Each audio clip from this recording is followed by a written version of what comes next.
Greetings and salutations, friends and gamers of all stripes. My name is GM Dave. I am your man behind the screen, and welcome to our first video on combat in the Pathfinder 2 playtest. In this video today, we're going to be looking to the changes to the action system, how the new action economy works, so that we can hopefully get a basic idea of some of the fundamental changes to combat that come as a result of how Paizo has changed the way actions work. But before we do that, I want to bring your attention to the playtest document I have here. This is the PDF file for the playtest document, as you can see, but I want you to note something down here. You can see it highlighted with my mouse over it right now. This version of the document includes Update 1.3, which, as of the recording of this video, was released yesterday on 9/24/2018. The new annotations, the new additions have been put in by a couple people who are just members of the community. And what this document basically has done is it's taken all of the current standing changes in version 1.3 of the playtest document and edited them into the document itself, so that this version of the core rulebook reflects the rules as they are right now. If you are involved with the Pathfinder playtest, I strongly encourage you to pick this version of the PDF up. This way, you will not have to switch back and forth between the update documents and the out-of-date playtest rulebook. By picking this version of the PDF up, you're going to have an accurate rulebook in hand. I strongly recommend you do so. I will include a link to the download page for this in the description down below. It will be the first link. Pick this up if you are involved in the playtest or interested in getting into the playtest. It will give you what is currently the most up-to-date set of rules, and if it turns out in the future that another update to this is released, I'll do my best to find it and provide it as a link to you in whatever video I'm working on that is part of the Pathfinder 2 playtest material I'm doing. So, as I stated, today we're going to be taking a look at actions. And why are we taking a look at actions? Well, because as I've mentioned in previous videos, the action system and the action economy for Pathfinder 2 has changed from Pathfinder 1. In some ways, in many ways actually, it has been simplified and streamlined. So we're going to start by moving to page 7 in the playtest document and taking a look at the new definitions of actions, including the symbols that accompany them that are going to act as shorthand when we continue further on into the book. So for today's video, we're going to be looking at how the new actions function, what they can be spent on, and the basic actions you can take. This is essentially going to act as a primer for when I move on to the next video in this series, where we actually look at how combat really functions. And then later on, when we look at spells, we're going to be taking a look at, need to have taken a look at this as well, because the new action system affects all of these things. This is a baseline change, a core change at the heart of how the game functions in terms of combat and spell casting that we need to bear in mind. So, as you can see here, this symbol, the diamond with a chevron, sideways facing, this denotes a single action, and any action starts with this symbol.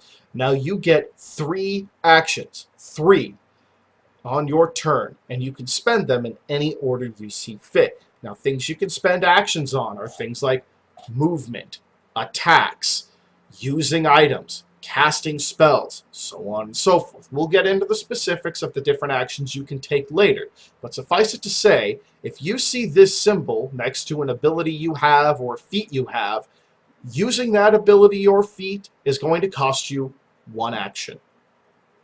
The next symbol we have here is basically the hollow diamond with the thickened sides here, sort of like arrows pointing out to either direction. As you can see, this denotes reactions.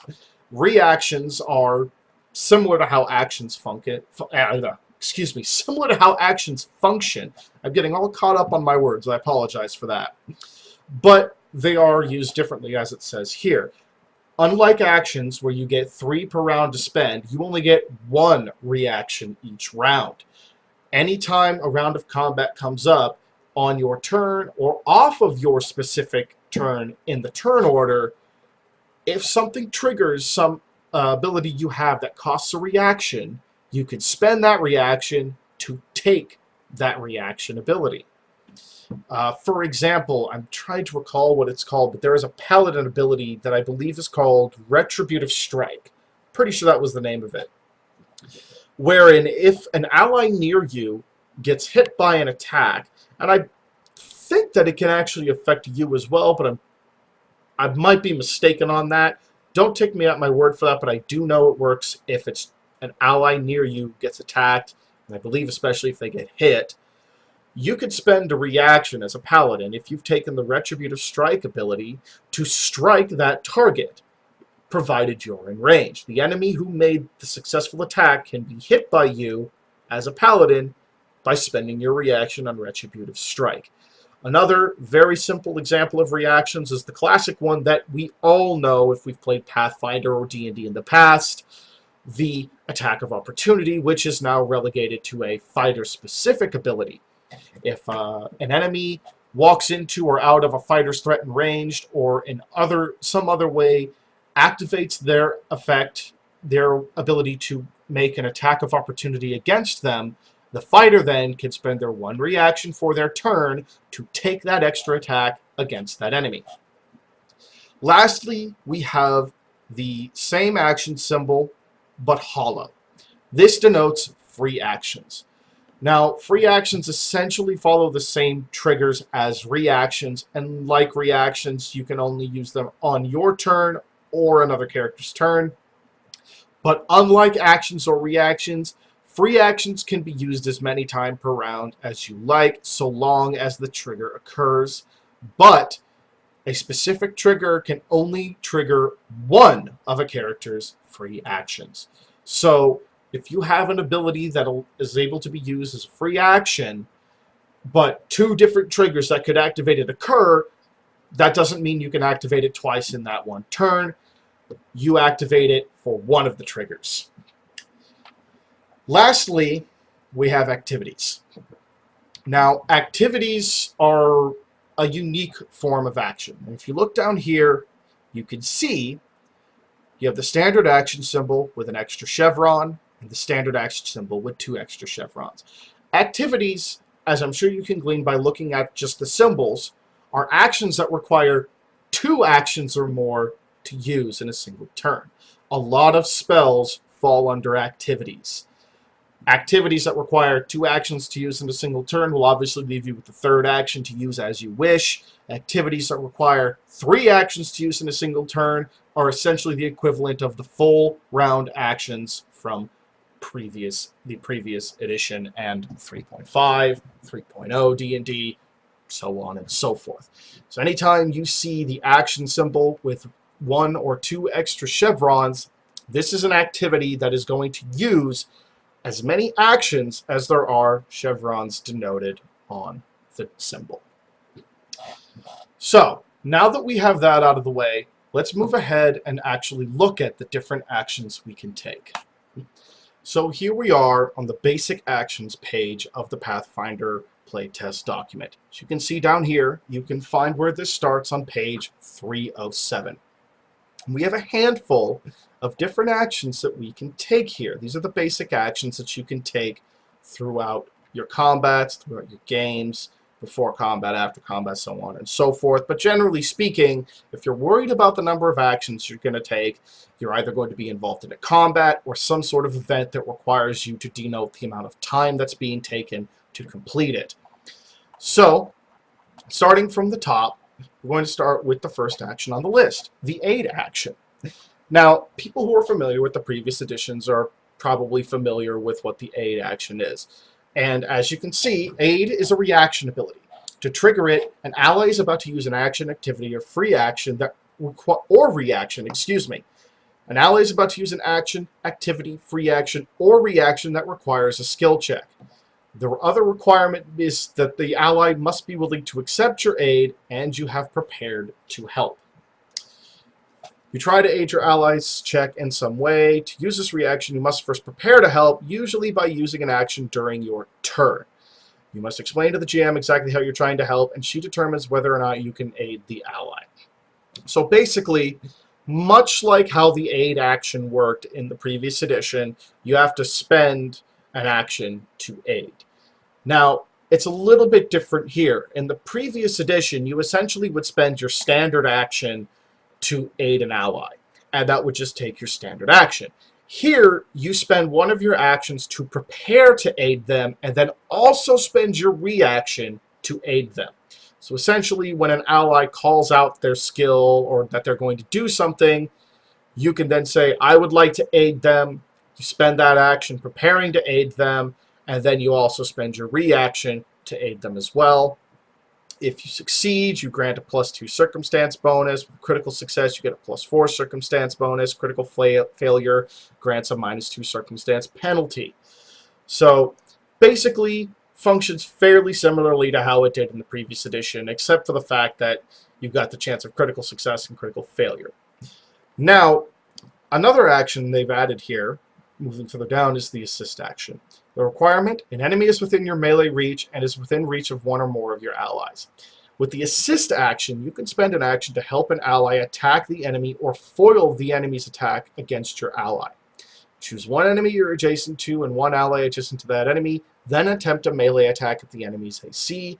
If you succeed, the creature does not take damage, but either gets a -2 circumstance penalty imposed to their attack, or you grant your ally a +2 circumstance bonus to attack rolls against that enemy. Critical success is -4. Critical failure reverses that, giving either +2 to the enemy or -2 to the ally. So essentially, assist is aid for combat. And that, I'm pretty sure, is something new that they added in, which is a nice little thing that they've put together here. Another action that you get, one of the next ones you get, crawl. You know, they've added that in now as a specific action. Instead of, I believe how it worked in Pathfinder 1, if you were prone and crawling, your movement speed is just greatly reduced. I believe it's reduced to, I think, like a third or a quarter of your movement speed. I can't remember which. Here, you have to have the requirement that you're prone and your speed is a minimum of 10 feet, and then you can crawl 5 feet. I could be wrong with how crawl worked in the previous edition, because quite honestly, the amount of times I've had somebody actually try to crawl in the previous edition in the games I played happened maybe once. No one really tried to do it. But, you know, there it is. Crawling costs 1 action. It's essentially 5-foot movement, crawling on your belly. You have to be prone, have to have a minimum speed of 10 feet. And from here, you can kind of see what we're getting at with these different abilities. You have the different symbols annotating what kind of abilities they are. You have their triggers listed, the requirements listed, so on and so forth. Next up, we go to the delay ability. It's a free action. It's the exact same as, you know, holding your action in the previous edition. You delay when you take your turn and basically choose when your initiative is. You know, once your turn comes around, you can change when you act. The drop ability, you drop to prone. Or no, my mistake. The drop ability, this is for actually dropping an item held in your hand. Drop prone is falling prone. Requires a movement. And you can see here, too, these little boxes indicate the different types of actions these fall under. Dropping is a manipulate action. Interact is a manipulate action. This means you're interacting with items. You're manipulating something that you're holding, something that you can hold or can grab or can use, a physical object. Dropping prone, that's a movement action. Assist is an attack action. You're making a special kind of attack to either boost your ally's attack or penalize your enemy's attack. Drop prone, you fall prone, 1 action. Interact, 1 action. You take an item and use it. You know, so on and so forth. Leap. You know, leaping is essentially, I believe it actually is a replacement for jumping. Let me just check to make sure. Yeah. Leap, it's basically the new jump. You know, it's jump, but they changed the name. Ready. Here we go. Ready is our first activity on the list. Like the previous edition, readying an action means that you prepare to do something in reaction to something. So here we go. It's a concentrate ability. You have to be able to concentrate on it. You prepare to use an action that will occur outside your turn, choosing a single action that you can use and designating a trigger. Your turn then ends. If the trigger you chose occurs before the start of your next turn, you can use the chosen action as a reaction as long as you still meet the requirements to do that. If you have the multiple attack penalty and your readied action is attack action, your readied action instead takes the multiple attack penalty as if you spent your readied attack on your turn, blah, blah, blah. We'll get into that later on when we actually start looking at how combat functions in proper. But essentially, yes, readying an action works pretty much like it did in the previous edition. It takes 2 actions to ready an action, so you could presumably ready your action, move into position, or ready your action that you want to use, make an attack, so on and so forth. As long as the trigger activates it, you can use it when you decide to as a reaction. The seek action. Now, this is essentially tied into perception. What the seek action is basically it's scanning for the sights and sounds of things you can't see. Basically, seek is the old search action. That perception came with perception. If you wanted to search, spot, or listen for something, you would use perception. Seek now covers that. They just changed the name.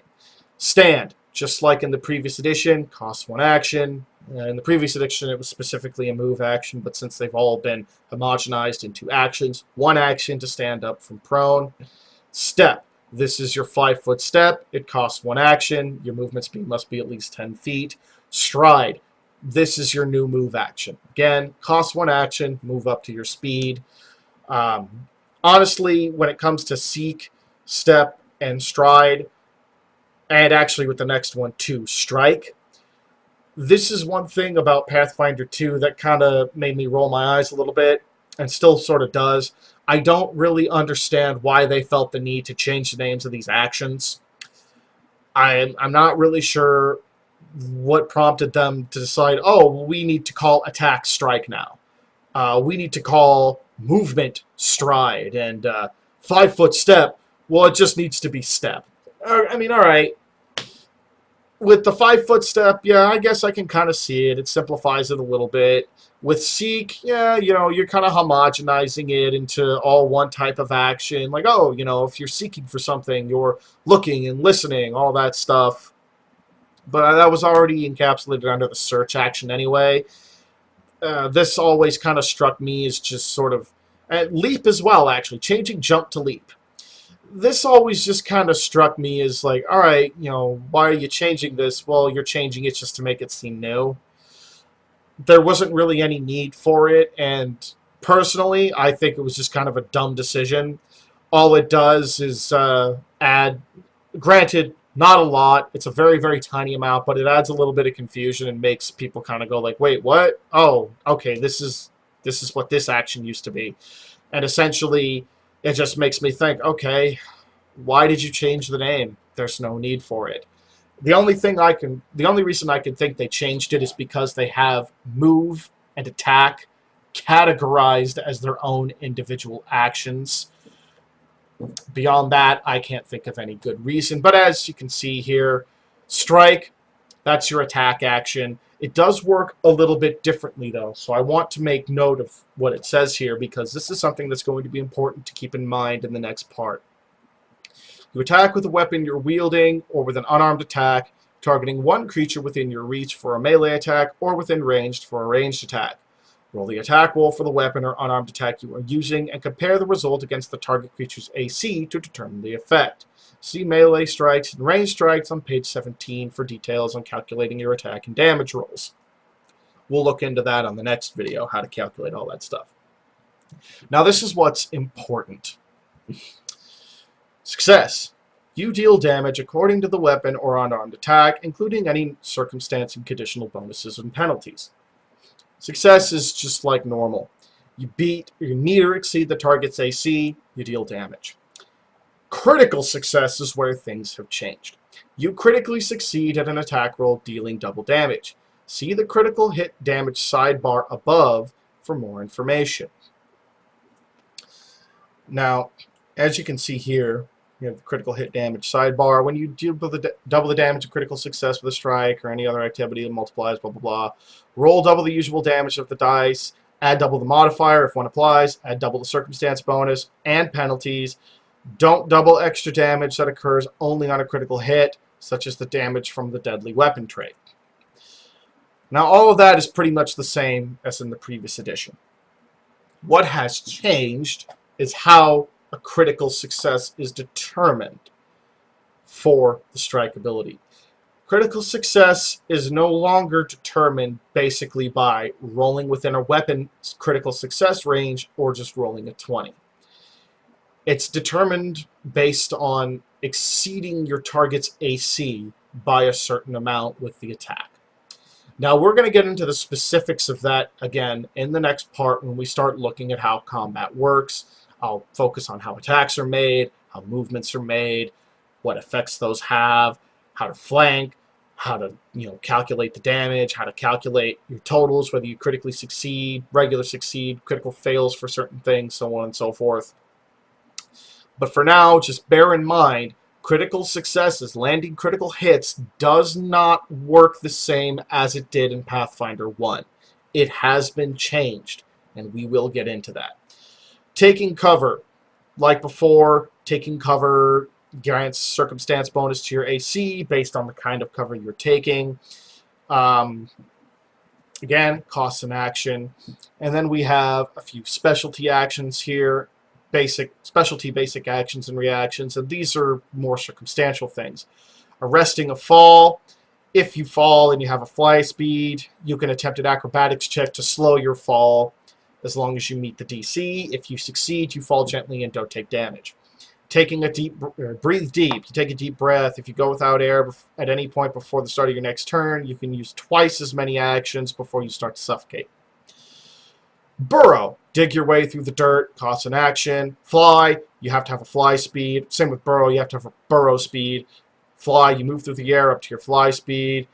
It's got rules for the different directions. Mounting mounting an animal that you can actually ride. You spend the action, and you have to make sure that the animal has been controlled using handle animal. Point out. This is basically if you notice an enemy creature or notice something that your allies don't see, you can spend an action to point it out to your allies. Raise a shield. Excuse me. When you are wielding a shield, you can raise the shield as an action to add its listed bonus to AC and touch AC as circumstance bonus, and can then use the shield block reaction. You snap your shield into place to deflect a blow. Your shield prevents you from taking an amount of damage up to its hardness. The shield takes the damage instead, possibly becoming dented or broken. This is page 175 for rules on dented or broken items. We'll look into that on a later part of the combat thing when we start looking into things that affect your items, things like that. That's more for the specialty combat stuff. In the next video, we're going to look at the basic combat. Beyond that, we're going to look at specialty things, like the things that would have an effect based on these actions here. But with all that said and done, friends and gamers, that is a brief look at the changes to actions in Pathfinder 2nd Edition. As you can see, a lot of the stuff that you can do is pretty much the same. It's just under different names.